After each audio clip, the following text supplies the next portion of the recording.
E-commerce is a fundamental way to do business online.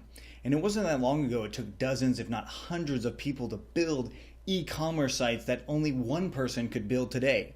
And that's thanks to great technologies like Django, Python, Bootstrap, Stripe, Braintree, jQuery. There's a lot of technologies that make these things powerful and possible with just one developer.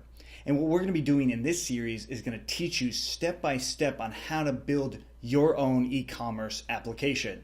Now, to do this, it's a lot easier than it's ever been, and we're showing you how to do it in a step-by-step manner so you can see exactly how it's done. And while we do that, we're going to teach you all the little ins and outs of Django, Bootstrap, and Python so you can actually build other projects that might work similar to an e-commerce site. Now, if you have any questions, of course, let us know. It's hello@teamcfe.com. But other than that, let's just jump right into it so we can get started today. Thank you.